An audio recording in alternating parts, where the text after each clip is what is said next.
नौटंकी आणि खोटारडेपणा आपल्याला नकोय। आई तुळजाभवानीच्या मंदिरासाठी प्रसाद योजना, केंद्राची योजना, 1 रुपया राज्य सरकारचा डोकं होता, केंद्राकडे फक्त प्रस्ताव पाठवायचा होता। तो प्रस्ताव पाठवण्यासाठी खासदारांनी काय केलं, काय पाठपुरावा केला? आपल्या तुळजापूरला हक्काचे पैसे केंद्राकडनं मिळत असताना त्यांनी त्याच्यासाठी काय प्रयत्न केला? पीक विम्याच्या बाबतीमध्ये आपण सुप्रीम कोर्टपर्यंत गेलो, केंद्र सरकारचा विषय होता, त्या बाबतीत त्यांनी काय केलं? हे प्रश्न मूलभूत आहेत। आता आपल्याला काय करायचंय? मोदी साहेबांच्या पाठीशी खंबीरपणे आपल्याला उभं राहायचंय। आपल्याला असा खासदार पाहिजे जो मोदी साहेबांना साथ देईल, असा खासदार पाहिजे जो ताकदीने आपल्याकडे निधी आणेल, असा खासदार पाहिजे जो मोठ्या योजना आपल्याकडे आणेल। आणि त्यामुळे येणाऱ्या 7 तारखेला आपल्याला खूप विचारपूर्वक निर्णय घ्यायचा आहे। आदरणीय मुख्यमंत्री एकनाथरावजी शिंदे साहेब, आपले उपमुख्यमंत्री देवेंद्रजी फडणवीस साहेब आणि आपले दुसरे उपमुख्यमंत्री अजितदादा, आदरणीय अजितदादा पवार साहेब, या सर्वांच्या मार्गदर्शनाखाली महायुतीचं सरकार आता चाललंय। राज्यामध्ये आपलं महायुतीचं सरकार आहे, केंद्रामध्ये मोदी साहेबांचं सरकार आहे। आता येणारं केंद्राचं सरकार कोणाचं राहणार आहे? फिर एक बार सगळ्यांना स्पष्टपणे माहिती आहे। आणि त्यामुळे केंद्र सरकारचा निधी आणण्यासाठी, योजना आणण्यासाठी आपल्याला महायुतीचा उमेदवार हा खासदार म्हणून पाठवायचा आहे। अर्चनावत आपण ओळखता, आपल्याला काही त्या बाबतीत मी जास्त बोलणं गरजेचं असं मला वाटत नाही, परंतु एवढंच मला आपल्याला सांगायचं आहे की अतिशय प्रामाणिकपणे आपल्या अडचणी सोडवण्याचा आमचा जो प्रयत्न आहे त्याला आपल्या माध्यमातून अजून बळ मिळणं मला अपेक्षित आहे। मोदी साहेब नेहमी म्हणतात सबका साथ, आणि त्याच्यापुढे काय म्हणतात? सबका विश्वास, आणि त्याच्यापुढे सबका प्रयास। सर्व जातीच्या, सर्व धर्माच्या लोकांना बरोबर घेऊन, त्यांना विश्वासात घेऊन आपण विकास करण्याची जी घोडदौड सुरू केलेली आहे, त्या प्रक्रियेमध्ये तुमचा देखील प्रयास गरजेचा आहे, तुमचे देखील प्रयत्न गरजेचे आहेत। आणि येणाऱ्या 7 तारखेला तुमच्या मतदानाच्या माध्यमातून तो योग्य आपण प्रयास करावा ही आपल्या सर्वांना मला विनंती करायची आहे।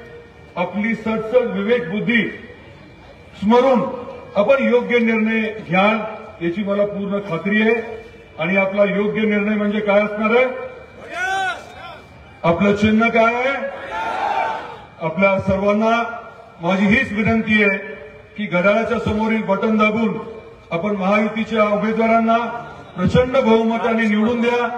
आपली सेवा करण्याची, ताकदीने आपल्या भागामध्ये विकास करण्याची संधी द्या, हीच विनंती करतो आणि थांबतो। जय हिंद, जय महाराष्ट्र।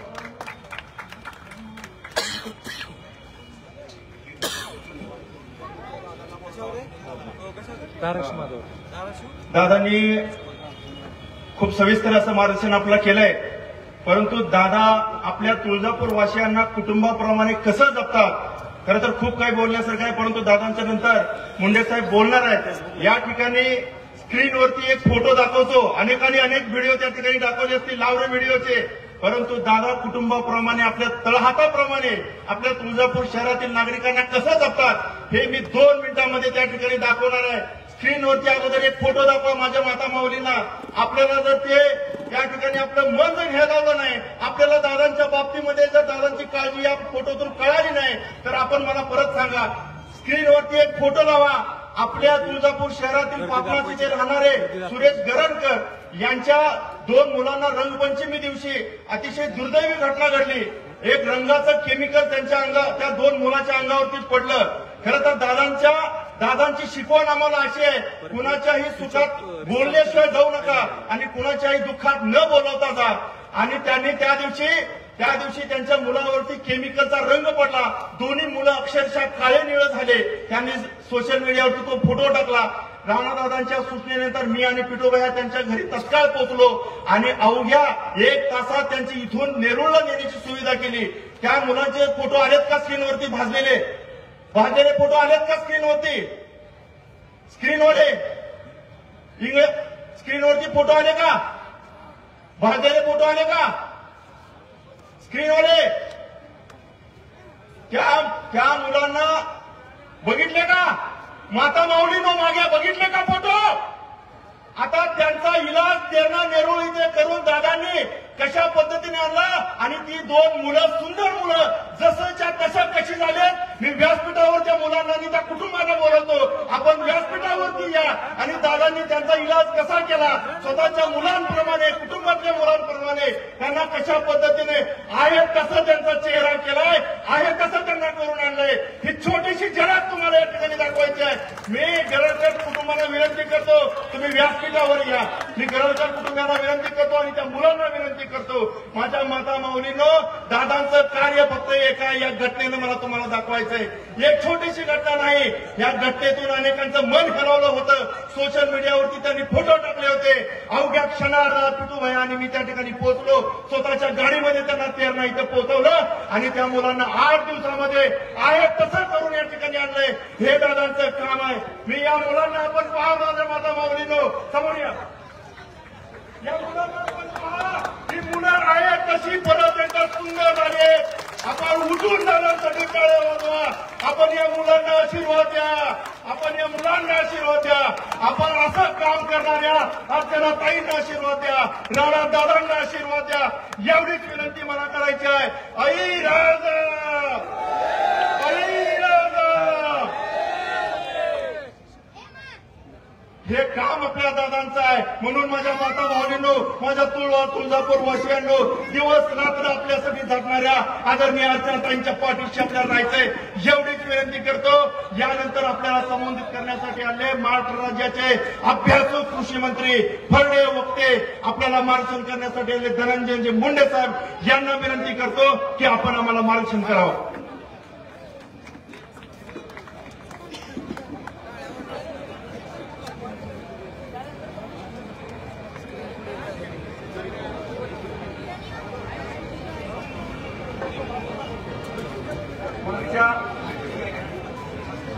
मागे बसलेल्या माता माऊलीला विनंती, आपण बसून घ्या. मुंडे साहेब आपल्याला मार्गदर्शन करणार आहेत. आपण बसून घ्या, आपल्याला विनंती आहे.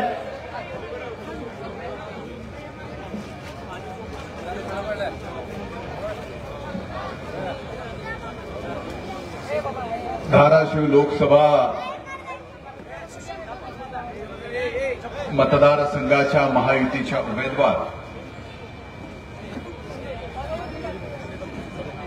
सन्माननीय सो अर्चनाताई राणादादा पाटील यांच्या प्रचाराच्या निमित्तानं आई तुळजाभवानी होत असलेल्या या जाहीर सभेला उपस्थित या भागाचे लोक, राणादादा पाटील, माननीय सुनीलजी चव्हाण, महेंद्रजी दुर्गुडे, अनिलजी खोचरे, शुभम कदम, अमरराजे कदम, अर्चनाताई गंगने, बबलू सूर्यवंशी, विक्की घुगे, संतोष बोबडे, अमित शिंदे, व्यासपीठावर महायुतीचे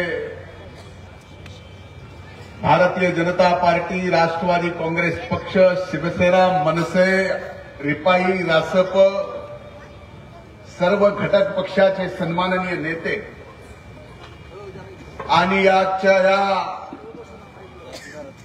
विशाल जाहीर सभेला प्रामुख्याने उपस्थित असलेल्या सर्वाधिक संख्येने माझ्या मायमाऊला, वडीलधारी मंडळी, उत्साहात असलेल्या माझ्या तरुण भावांनो आणि इथं उपस्थित पत्रकार मित्रांनो,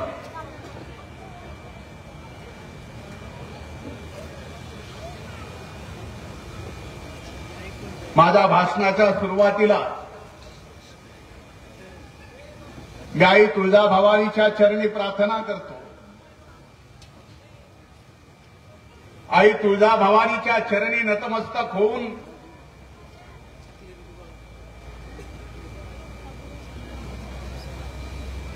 येणाऱ्या 7 तारखेला या धाराशिव लोकसभा मतदारसंघातील मायबाप जनतेला या भागाचं खासदार म्हणून अर्चनाताईंना निवडून द्यावं अशी सद्बुद्धी आई भवानी या ठिकाणी देवो ही ईश्वर चरणी प्रार्थना करतो, तुळजा भवानी चरणी प्रार्थना करतो. खरं तर राणादादांनी भाषणात मुद्दे मांडताना सांगितलं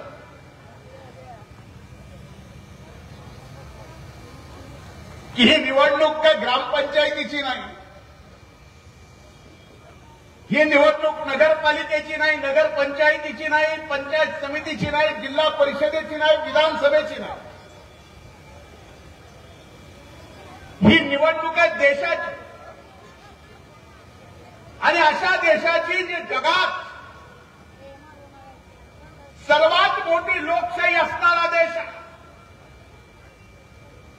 आणि ज्या सर्वात मोठ्या लोकशाही असणाऱ्या देशामध्ये देशाची निवडणूक असते तो खऱ्या अर्थानं तो निवडणूक म्हणजे लोकशाहीचा उत्सव असतो.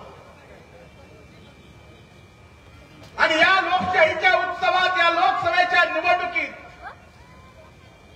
आपल्या मतदारसंघातून आपला प्रतिनिधी निवडताना तो देशाच्या प्रधानमंत्र्याच्या पाठीमागे किती ताकदीनं उभं राहणारा आणि हा देश कुठल्या माणसाच्या ताब्यात द्यायचा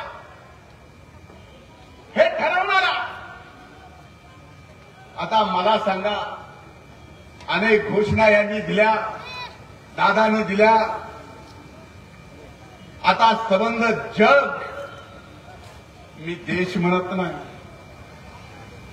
संबंध जग ज्या वेळेस या देशाच्या निवडणुकीच्या बाबतीत चर्चा करतं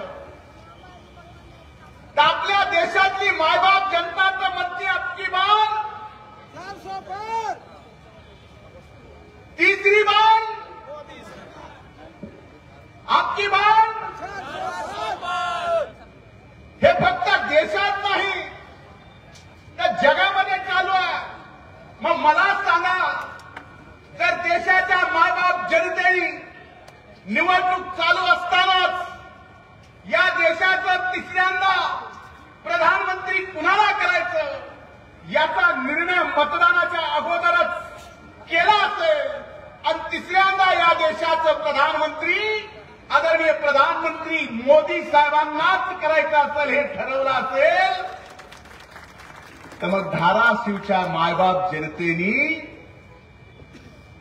खऱ्या अर्थानं आपल्या जिल्ह्याचा विकास करण्यासाठी आणि ह्या जिल्ह्यामध्ये दिल्लीतून आपल्या मागासलेल्या या धाराशिव जिल्ह्यामध्ये विकासाचा निधी आणायचा असेल तर मोदी साहेबांच्या पाठीमागं खासदार म्हणून अर्चनाताईंना पाठवल्याशिवाय दुसरा पर्याय आपल्या समोर नाही.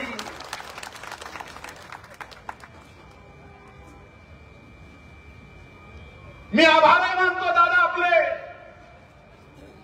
आणि आई भवानीच्या समोर ज्या चौकामध्ये भाषण होत आहे त्या चौकामध्ये अनेक मान्यवर महाविकास आघाडीच्या नेत्यांची सुद्धा भाषण. मी आभार यासाठी मानतो की 2019च्या निवडणुकीचा निकाल विधानसभेचा लागत होता. निकाल लागला त्यावेळेस युती म्हणून लढणाऱ्या भाजप आणि शिवसेनेला या राज्यातील जनतेने बहुमत दिलं आणि बहुमत दिल्यानंतर जे काही प्रकार घडला त्या उभ्या महाराष्ट्राने पाहिला. जे व्हायचं नव्हतं ते झालं. त्याच्यामुळं सर्वात मोठं जर या महाराष्ट्रात कुठलं नुकसान झालं असेल तर मागच्या 7-8 दिवसामध्ये उरलेल्या तुटपुंजा शिवसेनेचे जे काही कार्याध्यक्ष म्हणून इथं येऊन सभा करून गेले, त्यांच्या प्रत्येक भाषणात कुलस्वामिनी तुळजाभवानीचं नाव असतं. 2.5 वर्ष ते मुख्यमंत्री होते आणि दुर्दैवानं त्यांच्या मंत्रिमंडळात 20 लोक होते. पण 2.5 वर्षात प्रत्येक महाराष्ट्रातल्या सभेत आई तुळजाभवानीचं नाव घ्यायचं आणि ज्या वेळेस आई तुळजाभवानीचा प्रस्ताव प्रसाद योजनेमधून केंद्राकडे पाठवायची वेळ आली, त्यावेळेस मात्र आई तुळजाभवानीचा यांना विसर पडावा.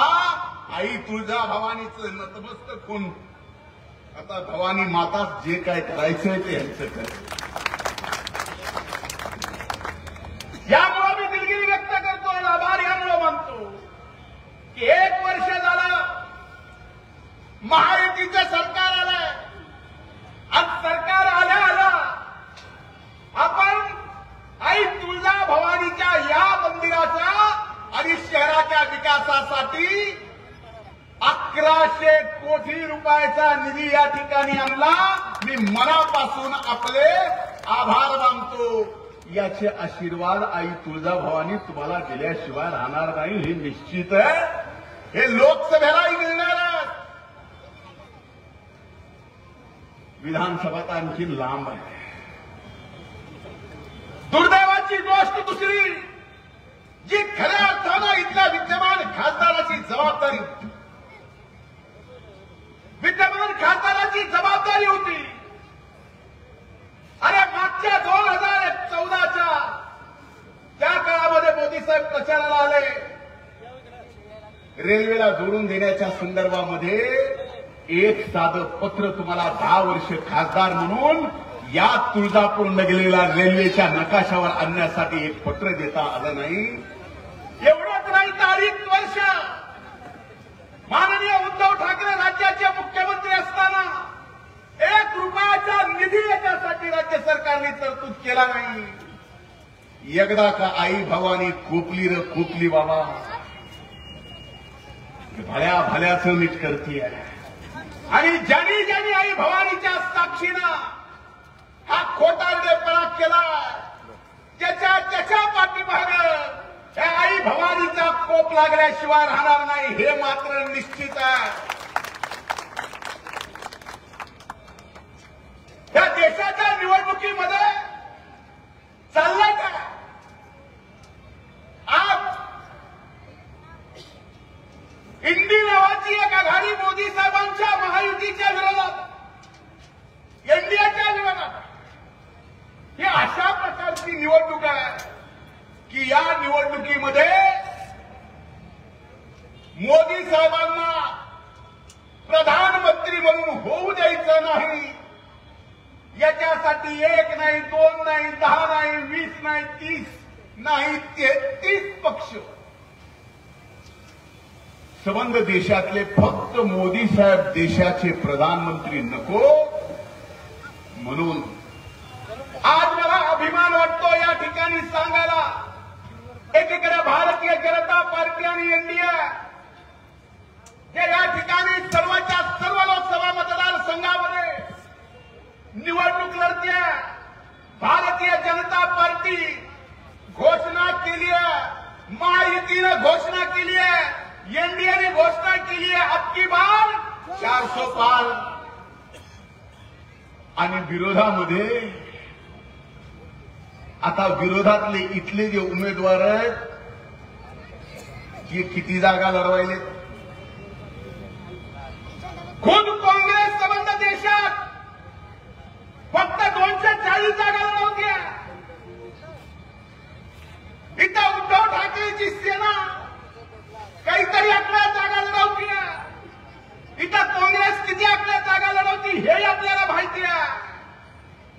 याचा अर्थ एवढाच आहे की भारतीय जनता पार्टी, एनडीए, राष्ट्रवादी काँग्रेस, शिवसेना एकत्रित येऊन 400 पारचा विचार करतीये आणि काँग्रेस मात्र अब की बार जम गया तो 50 के पार.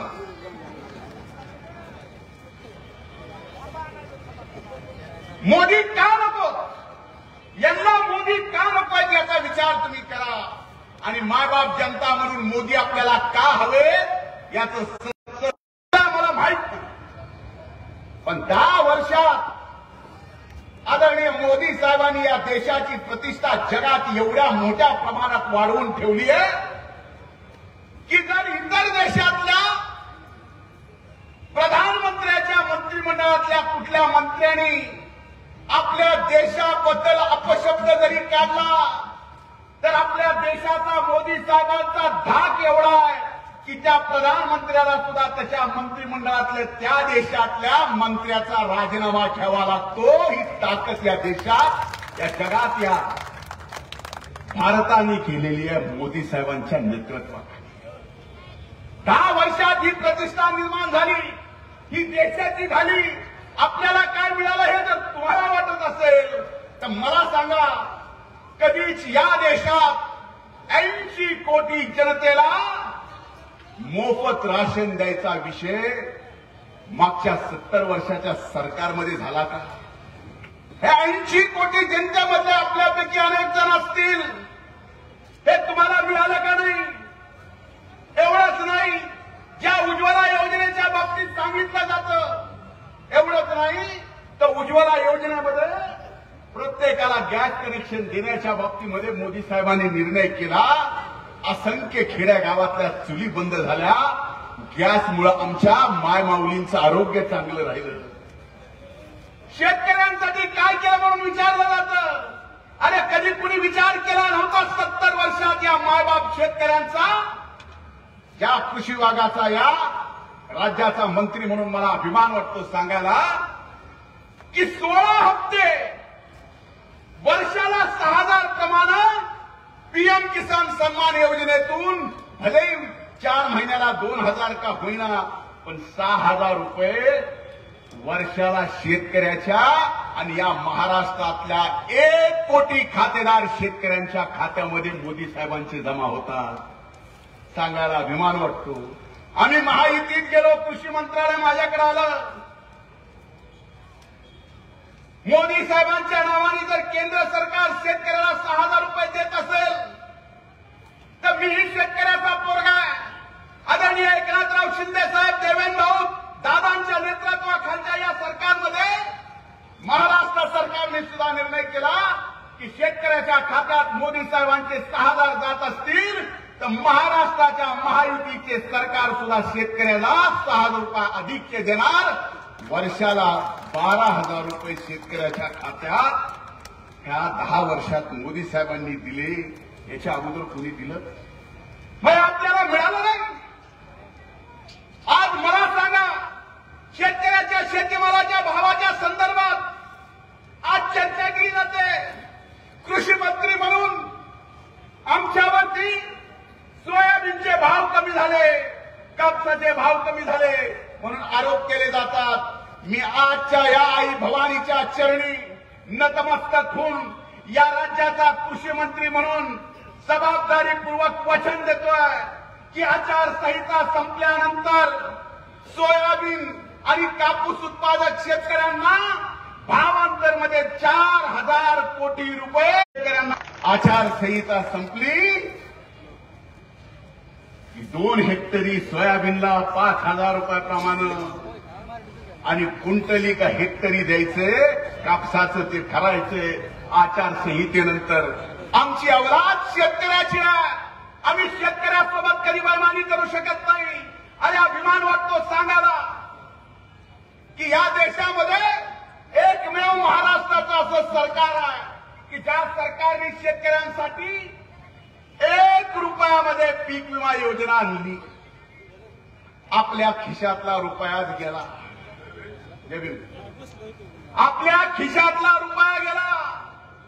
पण 25% होईना. आचारसंहिता संपल्यानंतर अंतिम विमा मिळण्याचा विषय सुद्धा होईना. जे काय मिळेल ते या राज्य सरकारने 1 रुपयात शेतकऱ्याला दिले. जे मिळेल ते वेगळं. जे भावांतर आहे 4,000 कोटीचे ते वेगळे आणि अनुदानाचे पैसे सुद्धा वेगळे. हे एवढं सगळं आपल्याला मिळालं. हे 10 वर्षात मिळालं. आज तुम्ही पहा, 10 वर्षापूर्वीचं तुळजापूर, 10 वर्षानंतरचं आजचं तुळजापूर, 10 वर्षापूर्वी तुमच्यापैकी अनेक जण देश फिरत होते, ती देशाची अवस्था, आणि आज 10 वर्षामध्ये आपण फिरत असताना या देशाची प्रगती झाली का नाही हा प्रश्न मी तुम्हाला विचारतो. झाली का नाही?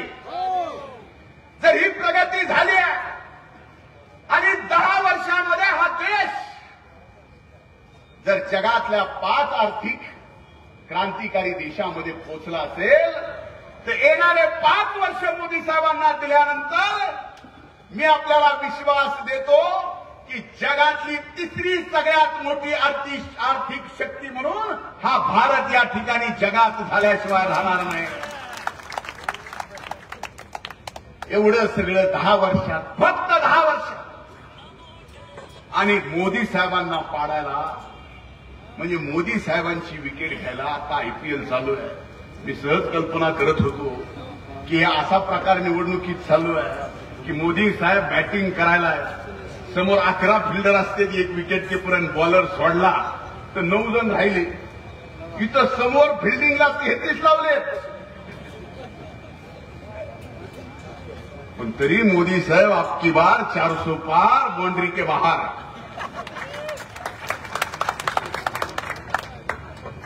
त्यामुळे मोदी साहेब जर निश्चित येणार असतील आणि हे जर देशाने ठरवलेलं असेल, तर माझा प्रश्न हा आहे की ज्या इथल्या विद्यमान खासदारांनी वारंवार धाराशिवच्या मायबाप जनतेला फसवलं, आई तुळजाभवानी मातेला फसवलं, एवढंच नाही तर या धाराशिव जिल्ह्यातील माझ्या असंख्य तरुण भावांना फसवलं.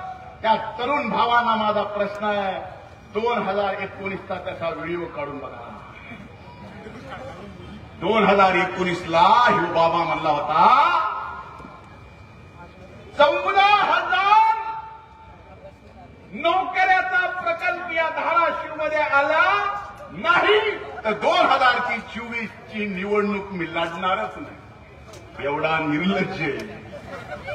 14 पोरं लागले नाहीत, पण ह्यो मात्र 24ला उभा. आता अशाच काय करायचं? मायबाप जनता म्हणून आपल्याकडेच आता आपण संतांच्या भूमीतले. माझा एक स्वभाव आहे, बोलताना मी आपल्याला जे जे ठावे इतरांना सांगावे, शहाणे करून सोडावे, सकळ जन शहाणं करायचं काम मी आपल्याला करतो. म्हणून हात जोडून विनंती आहे, अशी संधी पुन्हा येणार नाही. जगभरामध्ये भारत पुढे जातो. भारत जर विश्वामध्ये 3री आर्थिक शक्ती म्हणून पुढे जाणार असेल, तर त्या भारताच्या विकासासोबत या मागासलेला, मराठवाड्यातला मागासलेला धाराशिव जिल्हा पुढे जायला नको, जायला पाहिजे का नाही? मग जायला जर पाहिजे तर मग आपला खासदार सुद्धा मोदी साहेबांच्या पाठीमागे असणारा पाहिजे, निधी केंद्रातून येणारा पाहिजे. प्रसाद मधून आपल्याला 5-10 जसं काशी विश्वेश्वर मोदी साहेबांनी अद्भुत करून टाकलाय, जे उज्जैनचं महाकालेश्वर अद्भुत करून टाकलंय, अयोध्येचं राम मंदिर अद्भुत करून टाकलंय. आई तुळजाभवानीचा इतिहास आपल्या सगळ्याला माहिती आहे. 3 शक्तीपीठापैकी एक शक्तीपीठ आहे. या शक्तीपीठानं एवढं मोठं काम केलंय की हिंदवी स्वराज्य उभं करण्यासाठी आई भवानीची तलवार छत्रपती शिवाजी महाराजांना दिली आहे. तर या देशातलं सर्वात अभूतपूर्व मंदिर मोदी साहेबांच्या नेतृत्वाखाली येणाऱ्या 5 वर्षात प्रसाद योजनेमधून आई भवानीचं पाहायचं असेल, तर मोदी साहेबांना समर्थन करणारा खासदार म्हणजेच माननीय सो अर्चनाताई राणादादा पाटील यांचं चिन्ह आहे घड्याळ. घड्याळच्या समोरचं बटन दाबून आपल्याला या ठिकाणी त्यांना अभूतपूर्व विजय करायचा. एखाद्याला किती मस्ती असावी,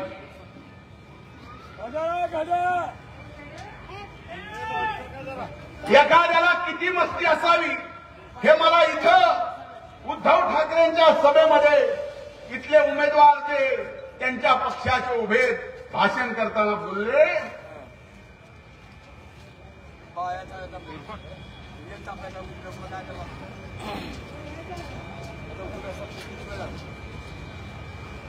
की म्हणजे मोदी जरी इथं आलं मला पाडायला तर मी पडू शकत नाही. अरे इथं मायबाप जनताच तुला पाडायला समर्थ आहे, तू कशाला मोदीच्या नादाला लागतो? जगातला भराभरा देशाचा प्रधानमंत्री मोदी साहेबांच्या नादाला लागला, तू इथलं शेंबडं नादाला लागायला लागला. कुणासमोर? ज्यांच्या पक्षाचे तुकडे तुकडे झाले.